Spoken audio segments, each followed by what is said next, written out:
তার মানে আপনাদের রিলেশন একটা আমাদের বড় গিয়ে আছে এই তো বিবাহিত উনি এই তো ফাঁসানো হয়েছে আর কি। আমাকে মারধর করে এখানে একটা পরিস্থিতির মধ্যে ফেলানো হয়েছে। আমার পরিচিত তার বাবার অসুস্থতা বলে আমাকে কল দেয়, যার কারণে আমি আসি কথা বলার জন্য। এরপরে আসার সাথে সাথে 8-10 জন দরজা ভেঙে ঢুকে আমাকে মারধর শুরু করে। আপনারা দেখতে পাচ্ছেন আমার যে অবস্থা দেখে। এখানে সুমন সহ তার 8-10 জন সহযোগী আমাকে মারধর করে। এই আমার পরিচিত, পূর্ব পরিচিত। কলেজ দেখেন, অসুবিধা নেই, আপনার কলেজ চেক করতে পারেন, করা হয়েছে আর কি। আমি আমি আমি এখানে কোনো মেয়ে নিয়ে ঢুকিনি, ঠিক আছে? এটা আপনারা দেখেন। মেয়ে এখানে এসেছে, সে এখানে আসে মাঝে মধ্যে তার ফ্ল্যাটে।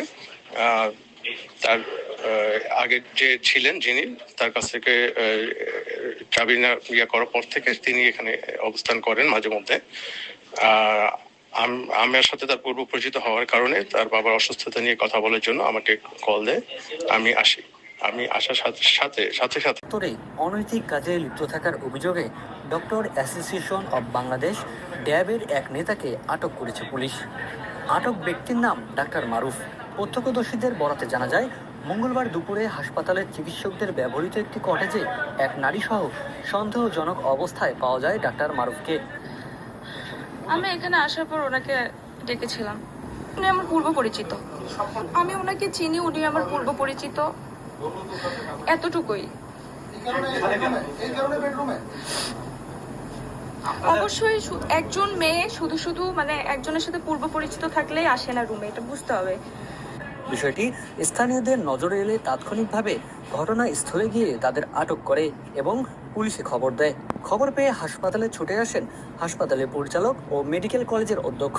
তারা ঘটনাস্থলে উপস্থিত হয়ে দুজনকে ও স্থানীয়দের কাছ থেকে ঘটনার বিস্তারিত শুনে সংশ্লিষ্ট দুজনকে পুলিশের হাতে তুলে দেন। রংপুর মেট্রোপলিটন পুলিশের ওসি গণমাধ্যমকে জানান, আটককৃত ব্যক্তির বিরুদ্ধে আইন অনুযায়ী ব্যবস্থা নেওয়া হবে।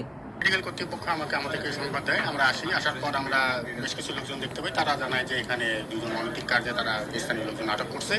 সেই ভিত্তিতেই তারা আমাদেরকে হ্যান্ড ওভার করেছেন। আমরা সেই অপরাধে আমরা তাকে মানে আইনগত ব্যবস্থা করি। আমরা তদন্ত করে যেটা হয় ডিউটি অর্ডিন্যান্সে যে অনৈতিক কাজের জন্য যে অপরাধ, সেটাই আমরা নিই। এসে আমাদের একজন চিকিৎসকের বিরুদ্ধে অভিযোগ করা হচ্ছিল লোকজন যে ইনি একজন মেয়ে সহ এখানে অবস্থান করছেন। আমার চিকিৎসক ইনি হসপিটালে কর্মরত ডিরেক্টর মহোদয়ের আন্ডারে। তাকে আমরা যখন জিজ্ঞেস করি, সে আমাকে বললো যে আমার পরিচিত, সেই হিসাবে তার বাবার অসুস্থতার জন্য কথা বলতে আসছে। এটুকুই আমার আমি ব্যবস্থা এখন আমার যেহেতু আইনে যেটা বলে, আমি আপাতত পুলিশের কাছে এটা পরিস্থিতি জানাবো। এখন আইন এবং পুলিশ আর আমাদের বিভাগীয় তদন্তের ব্যবস্থা সেটা পরবর্তীতে হবে, কিন্তু এটা তো উপস্থিত করা যাবে না। এখন ঘটনা ঘটেছে, আমরা আইনানুগ ব্যবস্থা নিতে যাচ্ছি। পুলিশ ওসি এসেছিলেন, উনি ঊর্ধ্বতন কর্তৃপক্ষের সাথে যোগাযোগ করেছেন যে এই সিস্টেমে কী ব্যবস্থা নেওয়া উচিত বা কী করা উচিত, সেই অনুযায়ী উনি ব্যবস্থা নিয়েছেন। আমরা পুলিশকে পুরোপুরি সহায়তা করেছি, উনি যেভাবে বলেছেন সেভাবে ব্যবস্থা হচ্ছে।